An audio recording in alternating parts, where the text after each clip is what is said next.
अरिहंत सिद्ध सूर्य उपाध्याय साधु सर्व अर्थ के प्रकाशी मार्ग उपकारी तिनको स्वरूप जान राखते भई जो भक्ति काय को नवाए स्तुति को चाहे धन्य धन्य ते काज सब आज भय कर जोरी बार बार वंदना हमारी है मंगल कल्याण सुख ऐसो हम चाहत हो मेरी ऐसी दशा जैसी तुम धारी है हो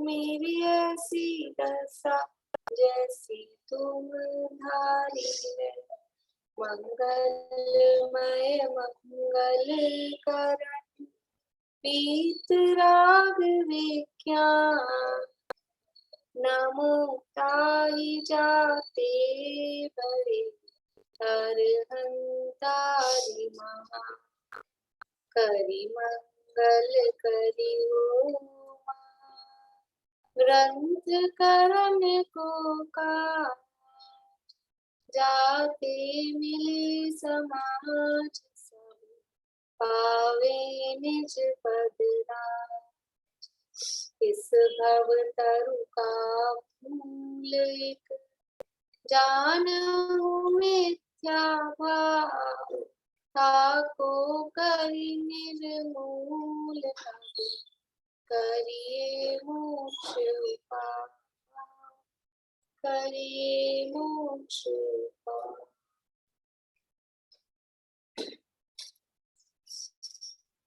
क्वेश्चन आंसर बच्चे हैं ना तो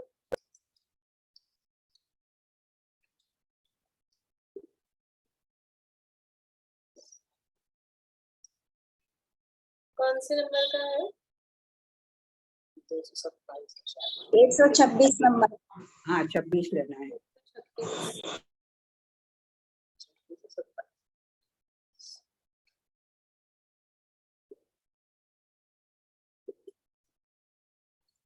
द्रव्यानुयोग पेज नंबर आएगा 286।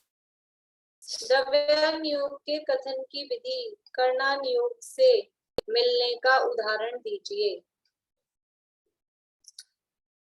बोली पूर्णिमा।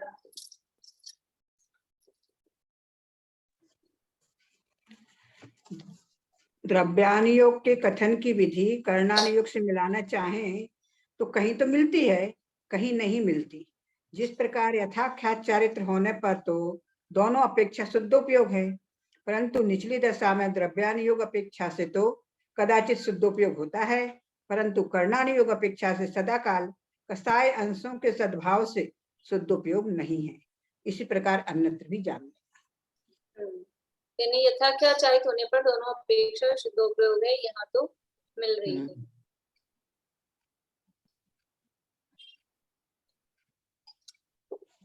इसमें जो कल अपनी चर्चा चल रही थी ना, मतलब कल जो प्रश्न था इसमें यहाँ लिखा है कर्णानुयोग अपेक्षा सदाकाल कषाय अंश के सद्भाव से शुद्धोपयोग नहीं है। मतलब कषाय अंश का सद्भाव सदाकाल चल रहा है जहाँ पर, तो वहाँ हर समय शुद्धोपयोग नहीं है। मतलब सदाकाल कषाय अंश का सद्भाव है, ये तो उसका अर्थ है ही, और अगर उसको शुद्धोपयोग के साथ जोड़ेंगे सदाकाल शुद्धोपयोग नहीं है तो भी ऊपर वाले गुण स्थानों में वो कर्णानुयोग के ध्यान में रहेगा तो शुद्धोपयोग होगा ना। ध्यान में बैठेगा तो शुद्धोपयोग, बाकी के समय पर कषाय का सद्भाव है तो शुद्धोपयोग नहीं है उस समय पर। और यथाख्यात चारित्र में तो पूरे समय पर है ही, ऐसा आ जाएगा ना। प्रश्न वो है श्रेणी के काल में 7वें 8वें 9वीं 10वें गुण स्थान में। हाँ, वहां पर जो कर्णानुयोग में कहा है ना कषाय तो विद्यमान है। हाँ। तो इसको और अभी मतलब समझ लो मेरे माइंड में वो पेंडिंग है अभी, इसके कर्णानुयोग में इसका क्या प्रमाण है, कैसा है। अपन तो आगे बढ़ ही गए हैं, लेकिन इसको और कभी कुछ क्लियर होगा और कोई बात तो बताओ। तो कसाई चौकड़ी के अनुसार नहीं आएगा इसमें क्या? जैसे वो कषाय मन चौकड़ी के अनुसार वो सूक्ष्म तो लोग है तक ही, तो आ ही कषाय रहे हैं चौकड़ी। समझ। हाँ वही तो। वो बात तो है, यहाँ शुद्धोपयोग कब कह रहे हैं, जब संपूर्ण कषायों का अभाव हो जाए तब कर्णानुयोग शुद्धोपयोग कह रहे हैं। अपन तो ऐसा समझ रहे हैं, अपन तो आज अभी तक ये पढ़ते हैं ना कि चौथे में शुद्धोपयोग द्रव्यानुयोग कह रहा है और फिर सातवें में कर्णानुयोग की अपेक्षा कह रहा है। अपन तो इस हिसाब हाँ। से चल रहे हैं। लेकिन यहाँ तो कह रहे हैं कि कर्णानुयोग में तो रागादि रहित शुद्धोपयोग यथाख्यात चारित्र होने पर होता है, यथाख्यात चारित्र पर ही वो शुद्धोपयोग मान रहे हैं। तो कर्णानुयोग में ऐसे कोई कथन आप लोगों को देखने में है, कर्णानुयोग में ऐसे कोई कथन कि जहाँ ऐसा लिखा मिले कि 8वें 9वें 10वें में शुद्धोपयोग नहीं है कर्णानुयोग के ग्रंथ में? वो मैं मतलब मेरा मतलब ये है कि ऐसा हाँ। प्रमाण अपने को कहीं देखने में नहीं आया, नहीं ऐसा आया। कर्णानुयोग का कथन अभी तक तो नहीं आया है।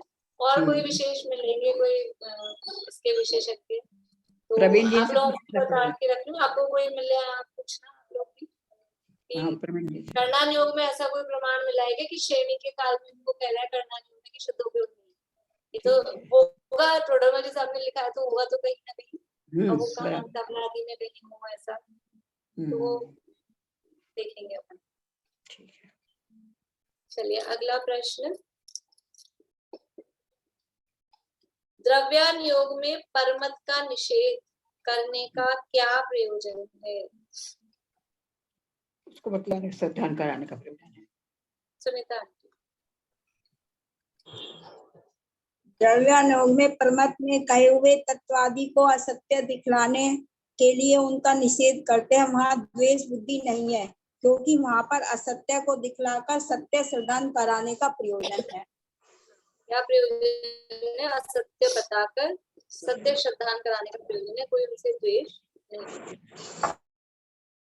द्रव्यानुयोग के व्याख्यान के मुख्य बिंदु बताइए। ये तो किया आप लोगों ने,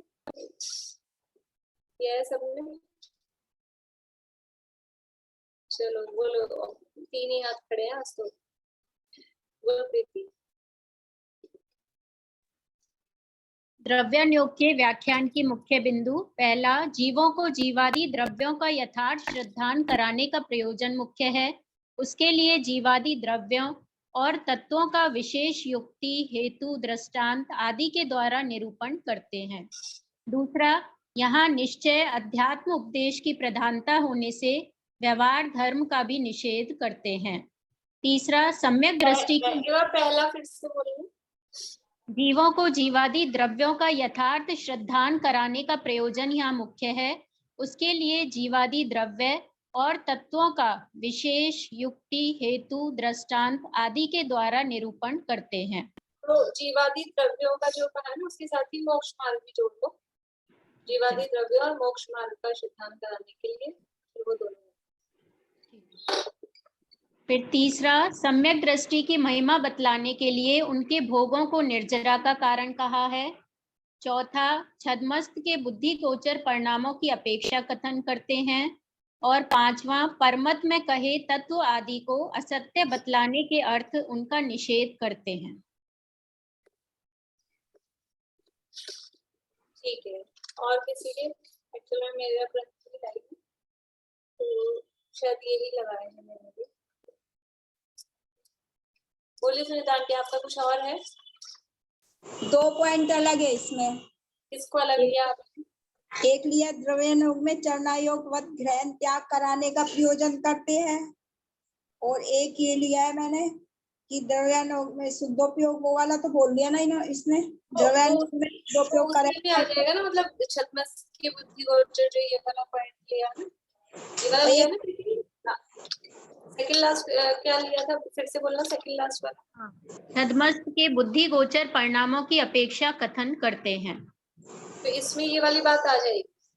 और एक ही लिया मैंने बेटा, द्रव्यानुयोग में कथन की विधि कर्णायोग से मिलाना चाहे तो वह कहीं भी मिलती है, कहीं नहीं मिलती, ये हो लिया बस। ये सब उसी में आ जाएगी बात, छद्मस्त के बुद्धि गोचर, मतलब वो उसी के विस्तार में है। और किसी के कोई अलग पॉइंट लिए हैं किसी ने, या यही पॉइंट लिए थे सबने? शब्दों का फर्क है, भाव तो वही है सब। वही 5 है, पॉइंट मैंने भी 5 ही बनाए थे, वही अब है। पॉइंट वही लिए ना, मतलब हाँ हाँ, थोड़े शब्दों में निशान की आपके आपने किया निशान? मुझे ऐसे लगता है कि वैसे ही भाव निकलेगा, पर फिर भी देह में देव है मंदिरों में नहीं, ऐसा बताकर जीवों को अति जिनमें भक्ति से हटाकर आत्म शुद्धानादि कराते हैं। हाँ, मतलब इनको भी अलग अलग ले सकते हैं कि ये जैसे अध्यात्म, ये वाला जो पॉइंट था ना, अध्यात्म उपदेश की प्रधानता हो, ये वाली बात हुई। इसके बाद में फिर देखो पॉइंट तो सारे लेने, अगर आपने एक कम लिए हैं तो उसके सब पॉइंट बनाने पड़ेंगे, वो कि ये भक्ति आदि कार्य वाला जो है वो वाला, वो उसके उसमें ही सब पॉइंट में चल जाएगा, या फिर एक अलग और ले रहे हैं तो पॉइंट आ रहा है। बोलिए। जीवों को शुद्धोपयोग में लगाने के अर्थ शुभोपयोग को हीन बताते हैं। वैसे वो सारे निहित उन्हीं में, हाँ सब पॉइंट्स बनते हैं सारे। हाँ, अगर अपन कम ले रहे हैं पॉइंट्स तो जो कुछ अंदर मतलब उसी से रिलेटेड से, ये पहला जो लिया उस पहले में वो 2 पैराग्राफ दोनों बातें आई, उन दोनों को इस मतलब उन शब्दों से शामिल कर ही दिया, अलग अलग बनाएंगे तो संख्या बढ़ जाएगी, पर वो एक सी ही बात है, श्रद्धान कराने की मुख्यता से उसका निरूपण कर रहे हैं, तो वो एक सी बात है, तो उसको एक पॉइंट में रखिए। ठीक है, ये हो गए द्रव्यानुयोग में। ये सरल सरल से ही फटाफट कर लेते हैं चारों। प्रथमानुयोग में किस पद्धति की मुख्यता है और क्यों? किए हैं क्या आप लोगों ने? बाकी लोगों ने, पारुल, सुमन जी, मीना चाची, आशांति, बेला भाभी, किए हैं आप लोगों ने? किसी ने मतलब पढ़ के बुक में ही टिक किया है, कॉपी हाँ, नहीं बस लगाया। वही बुक में ही मार्क करना है, बुक से देख के भी अभी आप बता सकते हैं। किताब में निशान लगाया। हाँ, सरल है ये तो। बोलिए सुमन जी। प्रथमानुयोग में किस पद्धति की मुख्यता है और क्यों? प्रथमानुयोग में अलंकार शास्त्र की व काव्यादि शास्त्रों की पद्धति मुख्य है, क्योंकि अलंकार आदि से मन रंजायमान होता है, सीधी बात कहने से उसमें उपयोग नहीं लगता। अलंकार आदि युक्ति सहित कथन से उपयोग लगता है। हाँ ठीक है, ऐसे कैसे पूरा पैराग्राफ आ जाएगा कि वो अलंकार शास्त्र की, काव्य शास्त्र की मुख्यता। चलिए एक और कर लेते हैं, 130 हो जाएंगे। कर्णानुयोग में किस पद्धति की मुख्यता है और क्यों? बोलिए। कर्णानुयोग में गणित आदि शास्त्रों की पद्धति की मुख्य है, क्योंकि वहाँ द्रव्य क्षेत्र काल भाव से प्रमाण आदि का निरूपण करते हैं, जो गणित ग्रंथों में आमना ऐसे उसका सुगम जातपना होता है। ठीक है, कर्णानुयोग में गणित की मुख्यता है और उससे वहां पर जानना सरल हो जाता है। इतने रखते हैं, फिर आगे अभी राउंड फिगर में हुए 130, फिर आगे कल करेंगे। अपना प्रकरण चल रहा है दोष कल्पनाओं के निराकरण के अंतर्गत कर्णानुयोग में दोष कल्पना का निराकरण, पेज नंबर 290। यहाँ पे वो शंका कर रहा है कर्णानुयोग को पढ़ने से क्या मतलब है, कि कर्णानुयोग में 3 तरह की बातें हैं। एक तो गुणस्थान मागणास्थान का वर्णन है, कर्मों का वर्णन है और 3 लोक की रचना का वर्णन है। तो इससे हमारा क्या सिद्ध होता है, उनको जान लेते हैं। ये सब चीजें ऐसी हैं जानने वाली है, जानने से अपना क्या होता है। इससे अच्छा तो ये होता, अपन भी ऐसा कभी कभी सोचते हैं ना, जैसे अपन ध्यान करने बैठते हैं, जाप देने बैठते हैं और कुछ लगता है कि 15 मिनट बैठे, आधा घंटा बैठे, कुछ भी नहीं हुआ, इससे अच्छा तो था कुछ भक्ति कर लेते, पूजन कर लेते, स्वाध्याय कर लेते, पढ़ लेते, तो अपने को कुछ लगता है कुछ हुआ। तो वो ऐसा कह रहे हैं कि इसमें तो जान लिया, तो इससे क्या फायदा हुआ? तो उसमें सिद्ध क्या किया कि इन सब कामों से अधिक कषाय की मंदता कर्णानुयोग में हो रही है। वो जो काम किए जा रहे थे वो भी मंद कषाय रूप ही थे, उसमें भी कषाय की मंदता ही हो रही थी, लेकिन इनसे बहुत ज्यादा कषाय की मंदता वो कर्णानुयोग के स्वाध्याय में होती है।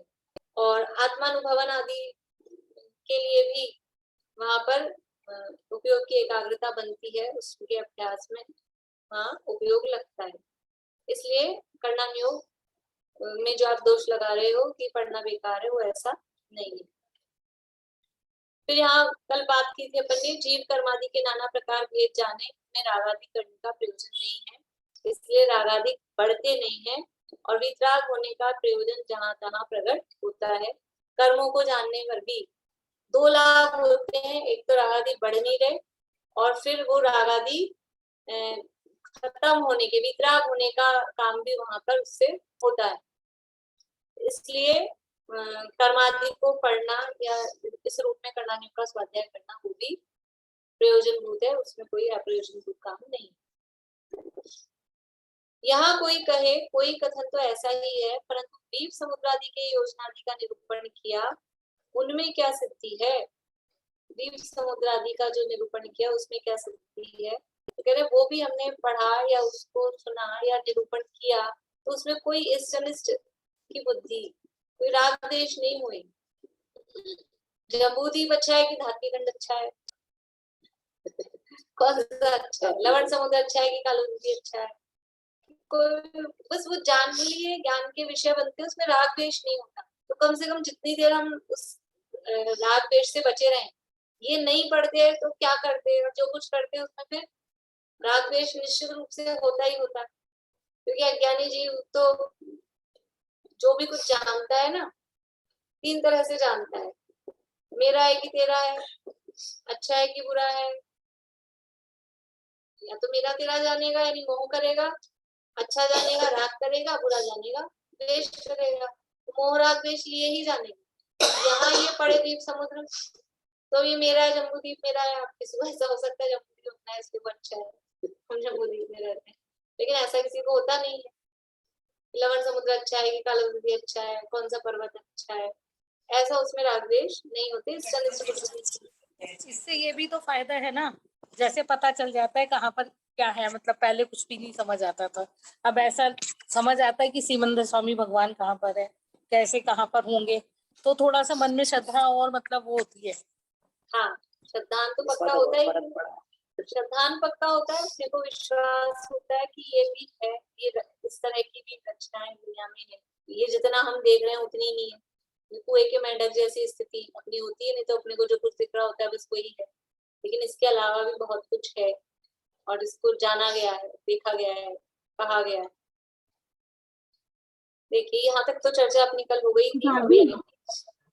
भाभी इसमें भी तो राग होता है कि नंबर आएंगे, या फिर ज्ञान बढ़ाने का राग होता है कि जान के चार जनों के आगे बोलेंगे, मतलब देखा है नंबर का लालच तो हमको भी रहता है। यही प्रश्न आ गया आने वाला, यही बात आ गया आने वाली।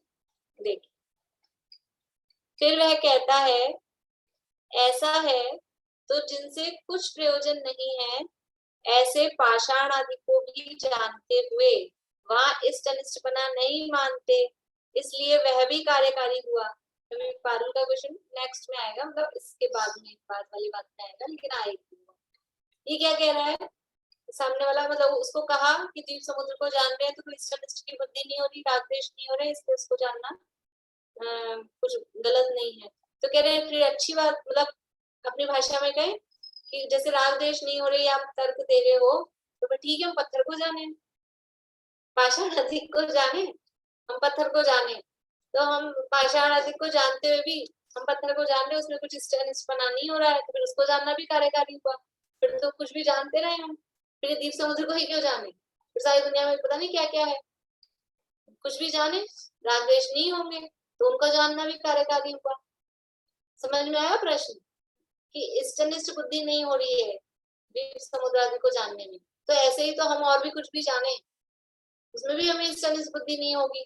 पत्थर को जाने की, दीवारों को जाने, किसी भी चीज को जाने, उनको जानना भी कार्यकारी, फिर उनके जानने का भी आप लिखो कि इनको भी जानना चाहिए, इनको भी जानो।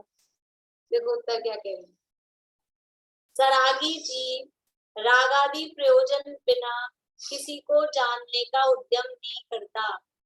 ये जो आप बात कह रहे हो ना, पाषाण आदि को जाने, पत्थर को जाने, लेकिन आप हो क्या, आप वितरागी हो कि रागी द्वेषी हो? राग सहित है, और जो सरागी जीव है, राग सहित जीव है, वो ऐसा बिना प्रयोजन कुछ भी जानने के लिए उद्यम पूर्वक कुछ जाने ऐसा नहीं करता है। किसी को भी जान रहे हैं हम, प्रयत्न पूर्वक, तो कुछ ना कुछ हमारा उसमें प्रयोजन होता है, कुछ ना कुछ अपने को उसमें इष्टनिष्ठ की बात होती है। यदि स्वयं उनका जानना हो, देखो अभी इतनी बात मैंने कही ना, तो प्रश्न आ सकता था कि रागी जीव बिना प्रयोजन कुछ भी नहीं जानता है।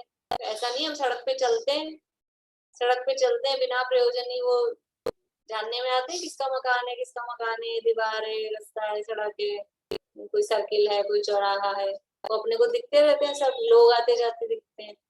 तो आप कैसे कह रहे हो बिना प्रयोजन हम नहीं जानते? बिना प्रयोजन जानने में हमको कोई प्रयोजन नहीं है।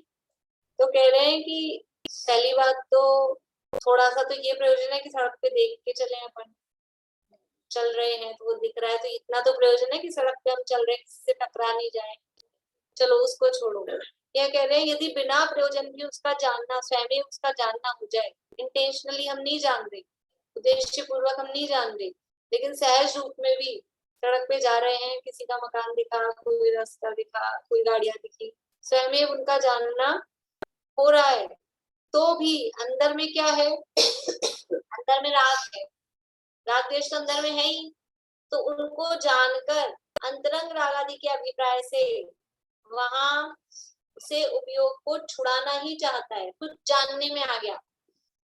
समझ लो हम जा रहे थे सड़क पे और ऐसी रोड रास्ते में से निकले कि जहाँ इस तरह की दुकानें थी जो हम नहीं देखना चाहते, जो हमारे लिए अभक्ष्य है। तो क्या होता है, हम सड़क पे से निकले, उनका जानना हो गया, हमारा प्रयोजन नहीं था, कोई प्रयोजन से नहीं जाना, स्वयं उनका जानना हो गया। फिर आपको राग द्वेष हुआ कि नहीं हुआ? हमने नजर हटाई वहां से, अरे क्या दिख गया, अभी दुकानें छोड़ो, ऐसे ही बारिश के दिनों में सब जगह गंदगी कीचड़ ये होता है, तो कहीं नजर पड़ गई और वो अपने को अच्छा नहीं लग रहा, तो अपन अपनी नजर वहां से हटाते हैं कि नहीं हटाते? और दूसरी बात कि फिर नजर भी हटाते हैं, हाँ ये अच्छा है बुरा है, किसी का मकान का रंग कैसा रंग है, किसी का मकान बहुत अच्छा है, गाड़ी देख के ये गाड़ी अच्छी है, ये गाड़ी खराब है, जो भी कुछ अपने को सहज रूप में दिख रहा है, उसमें राग द्वेष किए बिना नहीं रहती, तो राग द्वेष करते हैं और उससे वहां से उपयोग को छुड़ाना चाहता है। यदि स्वयं उनका जानना हो तो अंतरंग राग आदि के अभिप्रायवश वहां से उपयोग को छुड़ाना चाहता है, क्योंकि अंदर को हमारे राग द्वेष है और उसमें हमने राग द्वेष की बुद्धि की, इसलिए वहां से उपयोग को छुड़ाना चाहता है। अपने आप जानने में आ गए तो हटाता है, फिर जानते रहो, अपने आप जानने में आ गए। अगर आपको राग द्वेष नहीं है तो जानते रहो, ऐसा नहीं होता, वहां से उपयोग को हटाता है। और यहाँ उद्यम द्वारा दीप समुद्र आदि को जानता है, या अपने आप जानने में नहीं आ रहे, दीप समुद्र बुद्धि पूर्वक हमको पढ़ना है, 3 लोग की रचना पढ़नी है, तीसरा अधिकार पढ़ना है, अध्याय पढ़ना है, तो उद्यम पूर्वक वो रचना समझते हैं, बैठते हैं, पढ़ते हैं, स्वाध्याय करते हैं।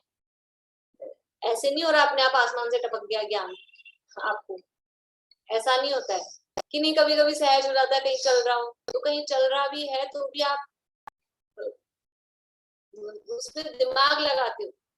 देखो अभी कल की बात है, कल परसों मैं परसों क्लास ले रही थी ना, तो हमारी बाई आई थी, तो वो झाड़ू तो उसने लगा ली और है ना मेरे पीछे ही घुस रही है पोछा लगाने के लिए, मैं उसको कह रही थी उसे, भाई रहने दो रहने दो रहने दो, और वो सुन ही नहीं रही। फिर मैंने अगले दिन उसको कहा, मैंने कहा मैं आपको मना कर रही थी, मेरी वीडियो ऑन थी, आप पीछे घुसे जा रहे थे, तो बोलती है मैंने तो आपकी बात सुनी नहीं, मैं तो आप जो पढ़ा रहे थे वो सुन रही थी।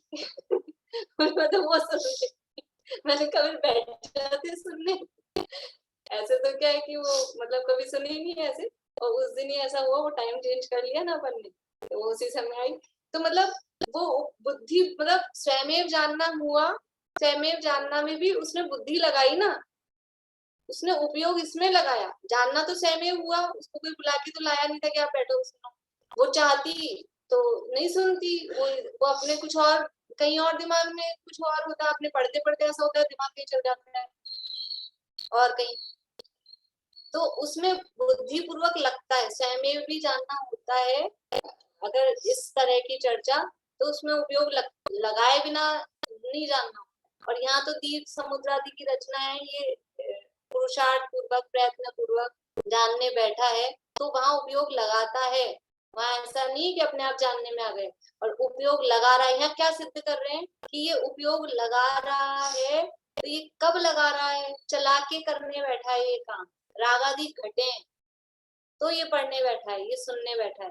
अब उसकी भी वो उसने उस बात पे उपयोग लगाया बाइक ने कि ये क्या बोल रहे हैं, तो उसकी थोड़ी कषाय मंद होगी, तब तो ये सुनने में कुछ उसको लगा होगा। मुझे नहीं ध्यान क्या विषय चल रहा था, तो वो क्या उसको अच्छा लगने लगा कि वो सुनने में रुचि लग गई, ये सुनना है, मतलब क्या कह रहे हैं। तो कुछ कषाय मंद तो हुई होगी ना, अंदर अपने कुछ और दूसरे विचार उसके साइलेंट हुए होंगे, तब तो यहाँ उपयोग लगा। तो वो उपयोग लगा रहा है तो उसको रागादि घटने पर ऐसा वहां उद्यम द्वारा दीप समुद्रादि को जानता है, वहां उपयोग लगाता है, सो रागादि घटने पर ऐसा कार्य होता है। बोलिए आशा क्वेश्चन तो आउट ऑफ वो है, लेकिन जैसे अभी आपने बताया जैसे जानने में आया, अपन ने कुछ नहीं देखा, जानने में आया, मतलब जानने में नहीं आया, अपने को दिखा और फिर अपन ने उसमें उपयोग लगाया कि क्या है, तो वो जो सीधा सा जानने में आया कोई दर्शन है क्या?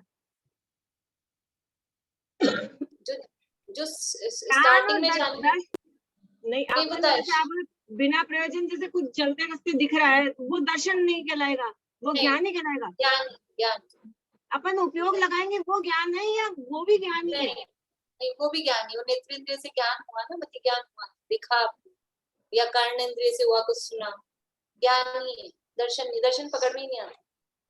अच्छा, दर्शन पकड़ ही नहीं, पर दर्शन होता तो है, होता है, लेकिन वो पकड़ में नहीं आता है। ये जो अपने को पकड़ में आ रहा है वो ज्ञान, अपने को अवग्रही पकड़ में नहीं आता है। अच्छा, तो जैसे आत्मा के दर्शन ज्ञान 2 गुण हैं, तो दर्शन तो पकड़ में ही नहीं आते। हाँ, अपने को छद्मस को पकड़ में नहीं। जैसे सामान्य अवलोकन है, तो दर्शन नहीं होते, तो पकड़ में आता है। वही उसी दर्शन की बात, वो भी नहीं पकड़ में आता, वही नहीं पकड़ में।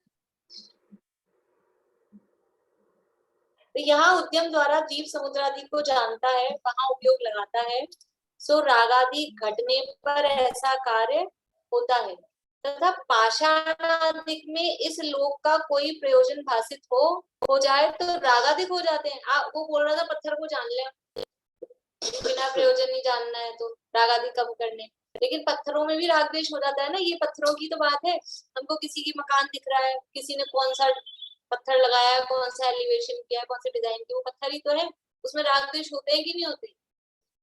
आप देखो जयपुर का, मतलब राजस्थान का रास्ता है, साड़ियां हैं, और जहाँ जो भी साड़ी मार्केट हो जिस जगह का, वहां जहाँ साड़ियां टंगी हो, वहां से निकलो आप, और किसी साड़ी को, कोई लहंगे टंगे हो, उसको देख के अपने मन में ये भाव नहीं आए कि कैसी डिजाइन, ये अच्छी डिजाइन, ये मतलब ये बुरी है और ये अच्छी है, ये विकल्प आए बिना, या कहीं अच्छी कॉलोनी से गुजर रहे हैं तो वहां मकान दिख रहे हैं, तो उन मकानों को देख के इसका डिजाइन अच्छा है, इसका एलिवेशन अच्छा है, इसका खराब है, ये देखे आए बिना रहता है कि नहीं रहता है?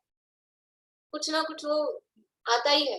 कहीं और कोई पेंटिंग टाइप की चीजें हो, कुछ इस तरह की हो, कलर देख के ये कलर अच्छा है, कलर बुरा है, वो होता ही है।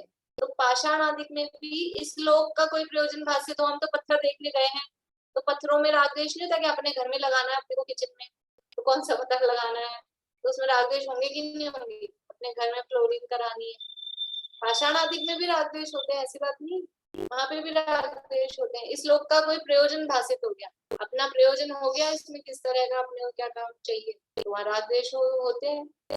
और द्वीपादिक में इस लोक संबंधी कार्य कुछ नहीं है।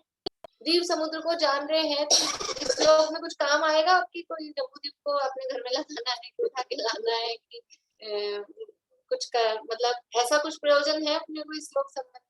द्वीप समुद्र को हम जान रहे हैं तो इस लोक संबंधी ऐसा कोई प्रयोजन अपने को नहीं होता है, इसलिए वो रागादि का कारण नहीं है। बोलिए भारती। जैसे समवशरण की रचना है और जो भी सुंदर सुंदर रचनाएं हैं, उसको देख के राग तो होता ही है। राग मैंने वो आगे आ रहा है, ये बिल्कुल अगला पैराग्राफ है, वो जो पारुल ने भी पूछा था ना अभी, उसी तरह की बात ये आ गया है। देखो, यदि स्वर्ग आदि की रचना सुनकर वहां राग हो, अभी स्वर्ग आदि का है, समोषण की रचना सुन के राग हो गया, अच्छा लग रहा है। तो यदि मतलब जो भी इस तरह का आपकी शंका हो कि ये वर्णन पढ़ के सुन के भी हमको कुछ राग हो जाए, कुछ द्वेष हो जाए, तो परलोक संबंधी होगा। स्वर्ग के बारे में सुना और हमको राग हो गया, स्वर्ग में जाना अच्छे, स्वर्ग का वर्णन सुन के ऐसे ऐसे वहां वैभव होते हैं, ये होता है, वो होता है, तो हमको थोड़ा राग हुआ है, वहां राग हुआ वहां जाने का, या नरक का वर्णन सुन के वहां नहीं जाना है, ऐसा थोड़ा द्वेष बुद्धि आई, समझ लो, तो वो भी परलोक संबंधी, इस लोक संबंधी नहीं है। इस लोक में संबंधी तो इससे कुछ प्रयोजन नहीं है। समोषण की रचना पढ़ के सुन के भी हमको लग रहा है, तो वो भी इस लोक संबंधी तो अपने को पता है अभी मिलने वाला नहीं है। वो भी होगा तो भाव यही होगा कि स्वर्ग में जाएं। कुछ लोगों के ऐसे भाव होते हैं, व्यक्त करते हैं कि किससे पूछे भी, अगर पूछे क्या मतलब बातों की बात है, आपस में बातें करें कि कहाँ जाना प्रेफर करेंगे, भोगभूमि में कि स्वर्ग में, कहाँ जाना प्रेफर करेंगे।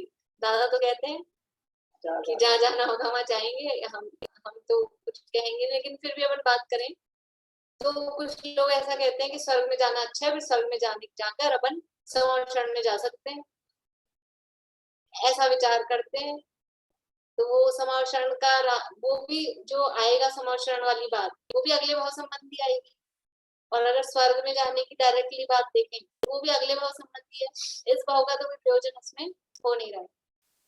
यदि स्वर्ग आदि की रचना सुनकर वहां राग हो, नंदीश्वर जी की रचना सुनिए, वो उसमें राग हो रहा है, तो वो और फिर ये विचार आए कि अपन स्वर्ग में जाएंगे तो फिर नंदीश्वर भी जाएंगे, ये विचार आ रहा, तो सब अगले भाव संबंधी। इस भाव में तो सबको, जो इतना पढ़ रहा है, रचना सुन रहा है, उसको ये भी पता है कि इस भाव में तो वहां जाना संभव है नहीं, तो वहां राग होगा तो परलोक संबंधी होगा। उसका कारण पुण्य को जाने। अब अपने को ये लग रहा है कि स्वर्ग जाएं, कि नंदीश्वर द्वीप जाएं, तो कैसे जाएं कि स्वर्ग जाके जा सकते हैं। और स्वर्ग कैसे जाते हैं, स्वर्ग जाने का कारण क्या है कि वो मंद कषाय, सराग संयम, सीमा संयम, काम निर्जरा, बाल तपांसी देवस्य, तो कुछ मंद कषाय करें, कुछ व्यवहार धर्म आदि का पालन करें, पुण्य करें, सीधी सी बात, पुण्य से स्वर्ग मिलता है। तो उसका कारण पुण्य को जाने की, पुण्य से स्वर्ग मिलता है, तो पाप छोड़कर पुण्य में लगेगा स्वर्ग के लोभ से।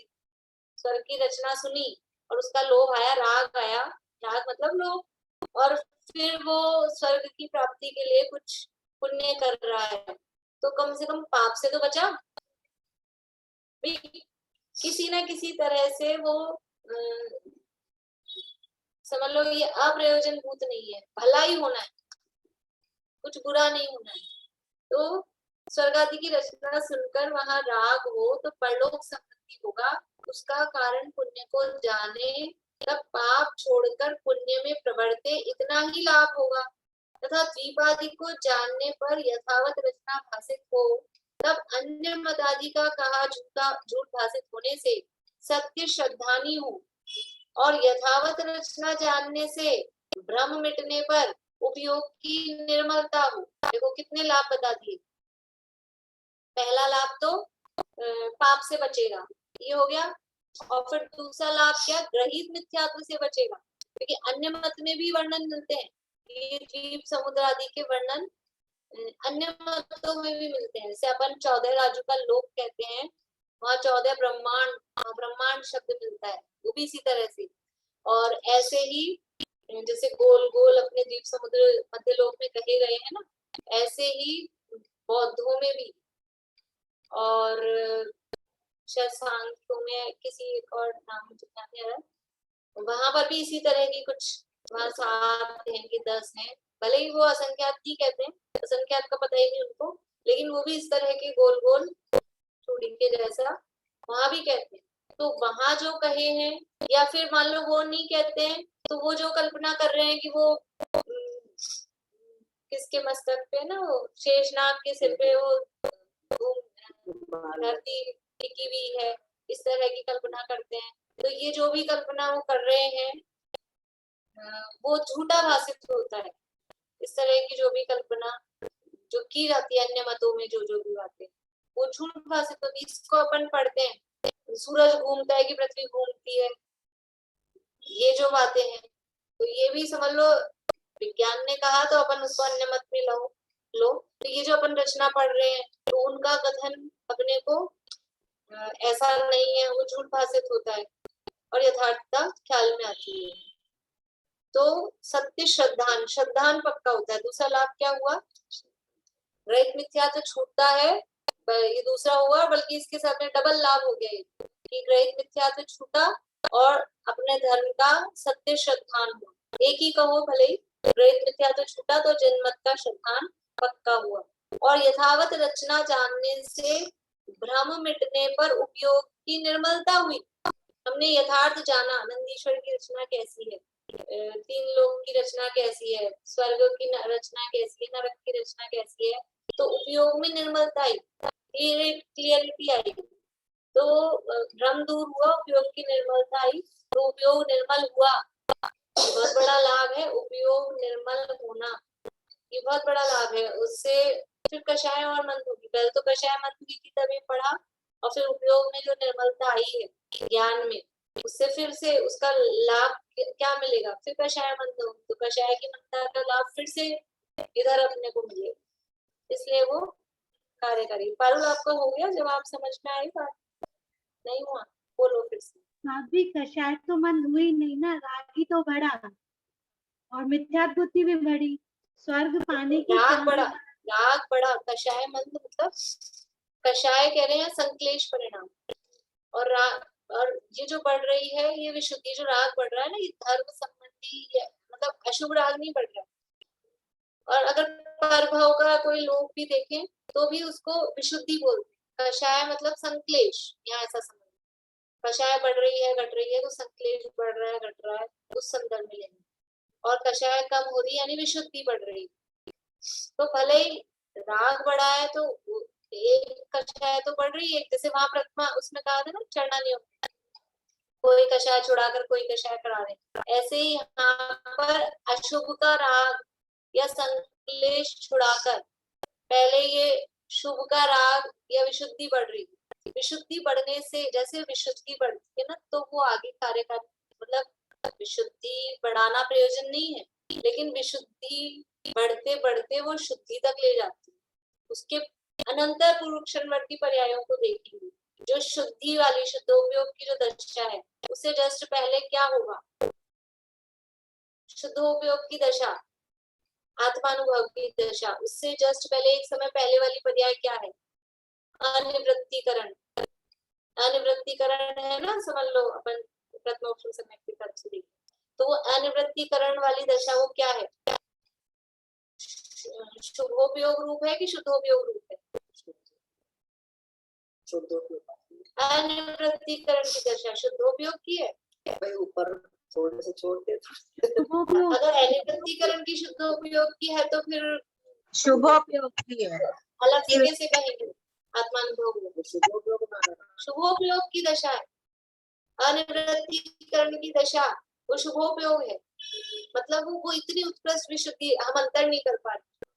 उस शुभोपयोग और शुद्धोपयोग में हम डिफर नहीं कर पा रहे, लेकिन फिर अगर कोई शुद्धोपयोग होता तो हम अलग से शुद्धोपयोग क्यों कहते, उसी समय कह देना चाहिए था ना कि आत्मकर्म हो गया। प्रथमोपशम सम्यक, प्रथमोपशम सम्यक कब होता है, अनिवृत्तीकरण का टाइम पूरा हुआ, अगला समय वो सम्यक का है, तो ये अगला समय सम्यक का है शुद्धोपयोग का, तो उससे जस्ट पहले वाला क्या है, वो शुभोपयोग का, उससे पहले वाला भी शुभोपयोग का, उससे पहले वाला भी शुभोपयोग का। और वो शुभोपयोग कैसे है, उत्कृष्ट उत्कृष्ट, मतलब इतना उत्कृष्ट शुभोपयोग है कि हम उसको शुद्ध जैसा लग रहा है आपको।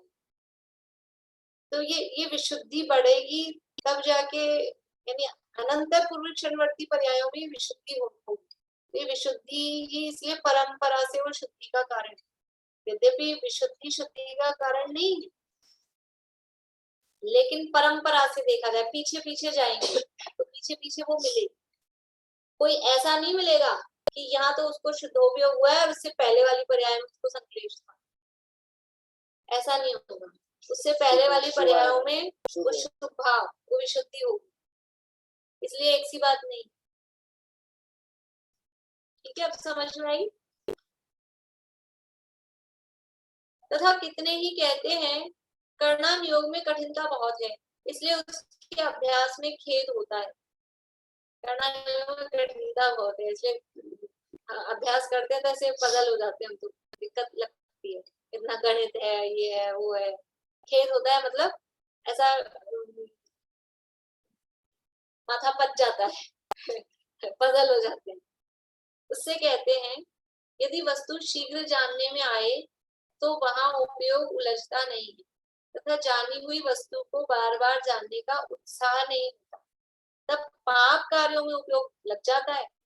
यदि सरलता से जो बात समझ में आ जाती है कि तो समझ में आ गया, फिर क्या होता है, देखो कोई विषय चल रहा हो, कहीं अपना पढ़ा हुआ विषय चल रहा है, तो क्या होता है, अपने को लगता है तो पढ़ा हुआ है ही, और फिर बैठ के बातें आते भी कर लेते हैं, थोड़ी बीच में बातें कर लेते हैं। जैसे अभी हम लोग गुणस्थानी क्लास चल रही थी, फिर मैं और आंटी, क्योंकि वो पढ़ा हुआ विषय था, तो कुछ हम बात भी कर लिए क्योंकि वो पढ़ा हुआ ही है, इसलिए हमको एकाग्र होने की जरूरत नहीं है, अपने को पता है तो अपने को आता ही। लेकिन अगर वो कठिन होगा तो आप बीच में अशुभ में नहीं जा सकते। कोई बात भी कर रहा होगा तो भी रुको, अभी पहले ये सुनने दो, ये समझते, अशुभ में नहीं जा सकते, और ऐसे बीच में अशुभ में भी चले गए, बात भी कर ली कुछ बीच। तो यदि वस्तु शीघ्र जानने में आए, मतलब सरल हो, तो वह उपयोग उलझता नहीं है, मतलब उपयोग ज्यादा लगाने की जरूरत नहीं है, और जानी हुई वस्तु को बार बार जानने का उत्साह भी नहीं होता है। ये तो पढ़ा हुआ है, अब बार बार में क्या पढ़ना, बार बार में आपको आदिनाथ भगवान का चैप्टर पढ़ाया जाए, तो पढ़ा हुआ है, समझ में आ गया, उसको बार बार में क्या पढ़ना, उत्साह भी नहीं होता है। ये तो पढ़ा हुआ, बहुत से लोग क्या चल रहा है विषय, अच्छा तत्वार सूत्र, वो तो हमने पढ़ लिया। क्या चल रहा है विषय, मोक्षा प्रकाशक, हाँ वो तो हमारा पढ़ा हुआ, तो फिर उत्साह भी नहीं होता कि पढ़ा हुआ ही है, अपने जाना हुआ ही है। जानी हुई वस्तु को बारंबार जानने का उत्साह नहीं होता, तब पाप कार्यों में उपयोग लग जाता है। इसलिए अपनी बुद्धि अनुसार कठिनता से भी जिसका अभ्यास होता जाने, उसका अभ्यास करना, तथा जिसका अभ्यास हो ही न सके उसका कैसे करें। जिसका अभ्यास कठिनता से भी हो रहा है कर्णान योग में, तो उसका अभ्यास करना, कठिन देख के छोड़ना नहीं, डरना नहीं, क्योंकि उसमें उपयोग लगेगा, विशेष निर्मलता हो, और वो अभ्यास करत अभ्यास से वो जड़मती हो तो सुधार सरल हो जाती है बातें। जो चीजें अपन ने पढ़ ली पहले दिन, तो ए अनार लिखना, ए लिखना कितना कठिन होता है बच्चे के लिए, और अब अपने को कहो कुछ भी बात करो, पहले दिन आटा गूंथना, रोटी सेकना कितना कठिन लगता है, और अब चुटकियों का काम है, आधे घंटे में तो सबको निपटा दें अपन, ऐसी स्थिति है। तो ये इसलिए कठिनता से नहीं डरना, उसमें उपयोग लगता है, एकाग्रता होती है। और जिसका अभ्यास ही ना हो सके, मतलब ऐसी चीज हो, उसका कैसे करें, तो अभ्यास होता है लेकिन कठिनता से होता है। तथा तू कहता है खेद होता है, परंतु प्रमादी रहने में तो धर्म है नहीं, प्रमाद से सुखी रहे वहां तो पाप ही होता है। कह रहा हमको, हमारा माथा पच जाता है, पजल हो जाते हैं, तो ये नहीं पड़ेगा तो क्या होगा, सोएगा। तो प्रमादी रहने में तो कोई धर्म होगा नहीं ना, ये नहीं पड़ेगा तो क्या करेगा। प्रमाद से सुखी रहे कि हमको तो आराम चाहिए, ऐसे दिमाग बच जाए, उसमें हम परेशान हो जाते हैं, हमारी तबीयत खराब हो जाती है, बीपी हाई हो जाता है। तो प्रमादी रह के सुखी रहेगा, इससे क्या होगा, हाँ तो पाप ही होगा। इसलिए धर्म के अर्थ उद्यम करना ही योग्य है। इसलिए ये उद्यम करके पुरुषार्थ पूर्वक हमारे पास बुद्धि है, तो बुद्धि उसमें लगाना योग्य है। बुद्धि लगाने से बुद्धि का विकास होता है। काम में लेने से वैसे चीजें, वो मशीन सही रहती है, वैसे ही बुद्धि लगाने से वो बुद्धि काम करती रहती है, विकास भी होता है बुद्धि का। इसलिए वो खेद वाली बात नहीं है, और जब समझ में आने लग जाए तो खेद नहीं होता, आनंद होता है। वास्तव में तो स्वाध्याय का फल वो आनंद है। अधिक अधिक ज्ञान होने पर आनंद। स्वाध्याय के 10 लाभ बताए थे आपको, किसको याद है? एक को भी याद नहीं, कल सुनूंगी, कहीं से भी ढूंढ ढांड के, मैं नहीं भेजूंगी, कहीं से भी ढूंढ ढांड के याद करके लाना। रोज रोज बोलने चाहिए, रोज अपना व्यक्तिगत स्वाध्याय जब अपन करें तो रोज वो मंगलाचरण के साथ में वो 10 पॉइंट बोलने चाहिए। अपने को लाभ तो पता लगे हम कर रहे हैं तो क्यों कर रहे हैं। अधिक अधिक ज्ञान होने पर आनंद होता है, ये लाभ है स्वाध्याय। तो खेद नहीं होता, आनंद होता है। चलिए समय हो गया, प्रवचन शुरू हो जाते हैं। बोलिए ये विषय अपना पूरा हो गया। अब चरणान योग में दोष निरूपण करना। हाँ, मैं वही बोल रही थी, द्रव्य संग्रह जैसे बहुत लेट शुरू किया तो समझ नहीं आता था, अब कंटिन्यूटी है तो समझ भी आने लगा और गाथाएं याद करने में अच्छा भी लग रहा है, हो भी रही है। बोलिए भारती आंटी। अभी उनका अभय कुमार जी भाई साहब का है क्या प्रवचन? मुझे नहीं मालूम अभी आज किसका है पहला प्रवचन। एक्चुअल में मैं अनाउंसमेंट सुनती नहीं हूँ, मैं निकल जाती हूँ। प्रवचन होते सुबह जल्दी रहती है ना, जिनका भी होगा अच्छा। तो मैंने भी कल तो उनका था वो उसका संजीव जी का नियम कह रही है, पक्का नहीं कह सकती, सुना था मैंने, शायद संजीव जी का होगा क्योंकि मैंने भी अनाउंसमेंट बोलिए इस आशा। बुक में अब ये मेरा लिखा एक है फिर इसमें शास्त्र अभ्यास की महिमा। इस बुक में दी है शास्त्र अभ्यास से क्या फायदा इस बुक में? ये आपकी वाली बुक में है, ये हमारी वाली बुक में नहीं है, आपकी वाली बुक में है। इसमें तो है ये। आपको लाभ हो गया।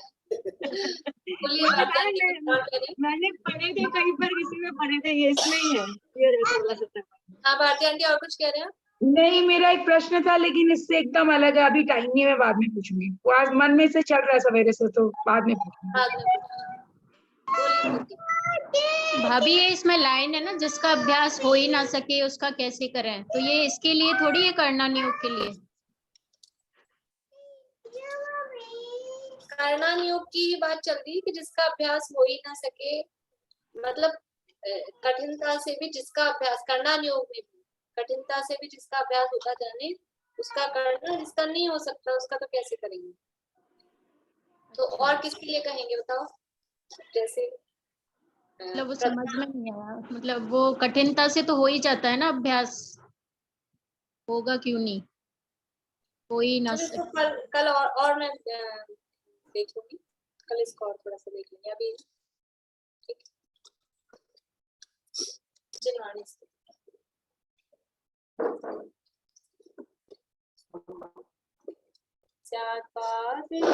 षट द्रव्य पर्याय मूल प्रमाण जड़ कर्म चेतन बंध का पर कर्म के अवसान का कह कर स्वरूप यथार्थ जग का जो किया उपकार है उसके लिए जिनवाणी माँ को वंदना शत बार, वंदना शत